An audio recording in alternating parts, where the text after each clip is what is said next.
थी, लेकिन मैं आपको एक ही बात कह देता हूं कि नियोजित शिक्षक अपने नए पदस्थापन को लेकर परेशान है। इसीलिए हम लोगों ने निर्णय लिया है कि जो नियोजित शिक्षक जिस जगह पर काम कर रहे हैं वहीं पर उनको काम के लिए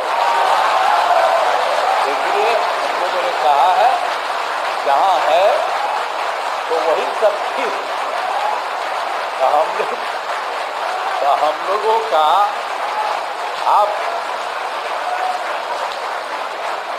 हम लोग आप सब लोगों के हक में है, क्योंकि पहले ही बना कोई, तो हम तो बार बार आपको कह रहे हैं ना।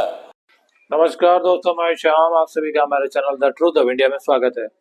द ट्रूथ आपके लिए आता है लेटेस्ट खबर एजुकेशन डिपार्टमेंट की। हम बात करेंगे बिहार के 5.5 लाख शिक्षकों की नई ट्रांसफर पॉलिसी के बारे में, जिसपे हाईकोर्ट ने स्टे लगा दिया था और 3 हफ्ते का वक्त दिया था बिहार सरकार को इसमें जरूरी बदलाव करने के लिए, ताकि शिक्षक संतुष्ट हो सके। लेकिन उससे पहले अगर हमारे चैनल में नए हैं तो हमारे चैनल को जरूर सब्सक्राइब कीजिएगा, लाइक कीजिएगा और शेयर कीजिएगा। अपने वैल्यूएबल फीडबैक कमेंट के जरिए जरूर दीजिएगा। तो हम बात कर रहे थे बिहार के 5.5 लाख शिक्षकों की नई ट्रांसफर पॉलिसी के बारे में, जिसपे स्टे लग गया है। लेकिन बिहार सरकार इसमें बहुत जल्दी बदलाव कर दी और बदलाव करने के बाद ये सिर्फ नियोजित शिक्षकों की नहीं, बीपीएससी शिक्षकों के लिए भी खुशखबरी है।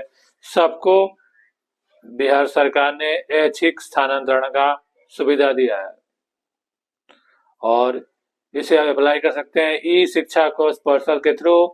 1 दिसंबर से 15 दिसंबर तक का वक्त होगा ऑनलाइन आवेदन करने के लिए। 1,20,000 शिक्षक। बिहार के मुख्यमंत्री नीतीश कुमार जी ने बुधवार को शिक्षकों को ट्रांसफर पोस्टिंग पर बड़ा ऐलान किया। उन्होंने कहा कि अब स्थानांतरण के लिए शिक्षकों को परेशान होने की जरूरत नहीं है, इसलिए हमारा निर्णय लिया है कि नियोजित शिक्षक जिस जगह पर काम कर रहे हैं वहीं काम करते रहेंगे।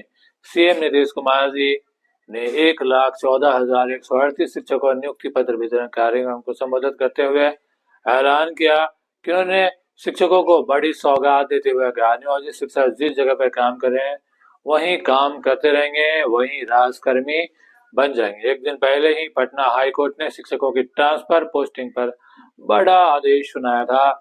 कोर्ट शिक्षकों की ट्रांसफर पोस्टिंग को स्थगित करने का आदेश सुनाया था। पटना हाईकोर्ट ने राज्य में शिक्षकों को स्थानांतरण पदस्थापना पर तत्काल रोक लगाते हुए राज्य सरकार को 3 हफ्ते का वक्त दिया था, स्थिति स्पष्ट करने का निर्देश दिया था। कोर्ट की सख्त टिप्पणी के बाद सीएम नीतीश कुमार जी ने कहा कि नियोजित शिक्षक जिस जगह में काम कर रहे हैं वहीं काम करते रहेंगे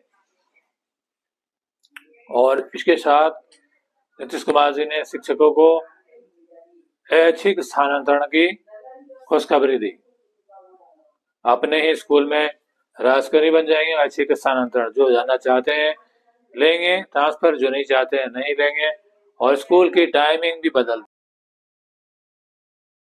हाईकोर्ट की सख्त टिप्पणी के बाद बिहार के सीएम नीतीश कुमार जी ने अपनी रवैया नियोजित शिक्षक स्पेशली सक्षमता क्वालिफाइड नियोजित टीचर्स के लिए बदला और शिक्षकों को अपने ही स्कूल में राजकर्मी बनने का बहुत बड़ा तोहफा दिया और साथ में ऐच्छिक स्थानांतरण की भी तोहफा दी। जो शिक्षक तबादला चाहते हैं ले सकते हैं, जो नहीं चाहते हैं अपने स्कूल में राजकर्मी बन जाएंगे और साथ में स्कूल की टाइमिंग भी बदलाव होने की बात कही, जो कि ज्यादा बदलाव नहीं हुआ है।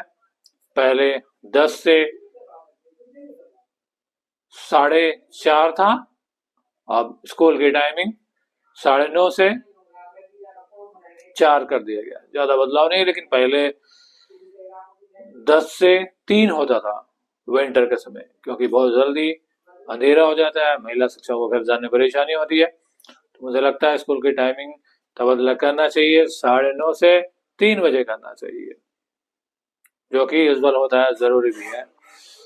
और दूसरी बात सबसे जरूरी जिसे बिहार सरकार को पूरा करना पड़ेगा, वो है सेवा निरंतरता।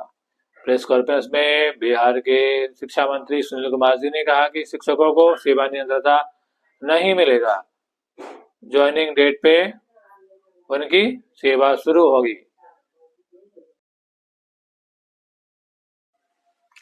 राजकर्मी का दर्जा तो दे ही दिया, ऐसे स्थानांतरण भी दे दिया, और सबसे जरूरी चीज है वो है सेवा निरंतरता।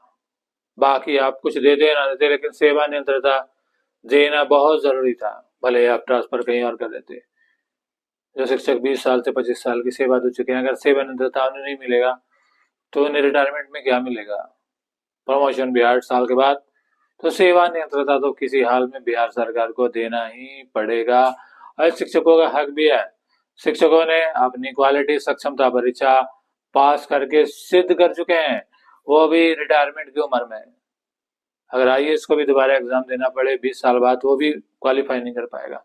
लेकिन नियोजित शिक्षक अपनी ड्यूटी करते हुए, घर की जिम्मेदारी उठाते हुए क्वालिफाई किए, अभी 94%।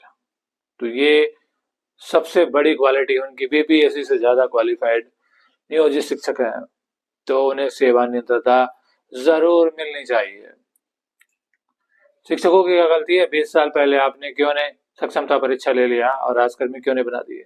गलती तो उनकी नहीं है, गलती बिहार सरकार की है। तो आपकी गलती का सजा शिक्षक क्यों भुगतें? तो सेवा निरंतरता किसी हाल में भी देना पड़ेगा, नहीं तो सारे शिक्षक मिलकर आंदोलन करेंगे और आपको झुकना पड़ेगा। बिहार सरकार ने राजकर्मी तो बना ही दिया और ऐच्छिक स्थानांतरण भी दे दिया, लेकिन इतना जान लीजिए, ये राजकर्मी और ऐच्छिक स्थानांतरण एक लॉलीपॉप है, जिसमें आपको सेवा निरंतरता भूल जाने के लिए कहा जा रहा है। जिन शिक्षकों की 5 साल से 10 साल की नौकरी बची हुई है, 8 साल बाद प्रमोशन होगा, तो उन्हें मिलेगा क्या?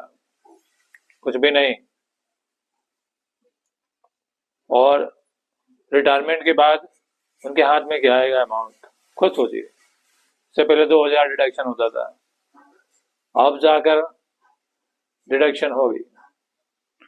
तो सभी शिक्षकों को, नियोजित शिक्षकों को मिलकर आवाज उठानी होगी और आंदोलन करना पड़ेगा सेवा निरंतरता के लिए। ये आपका हक भी है और आपने अपनी क्वालिटी सिद्ध भी कर दी है। इससे पहले बिहार सरकार ने नियोजित शिक्षकों को काम पढ़ा लिखा, कामचोर, फर्जी बताकर बदनाम भी किया, उनका हक से वंचित किया। लेकिन इस उम्र में भी उन्होंने सक्षमता परीक्षा क्वालिफाई किया, जो कि बीपीएससी सिलेबस से लिया गया था। क्वालिटी सिद्ध की तो बिहार सरकार राजकर्मी तो बना दिया, ऐच्छिक स्थानांतरण दिया, अब सेवा निरंतरता भी दे दे और राज करे। Thank you so much.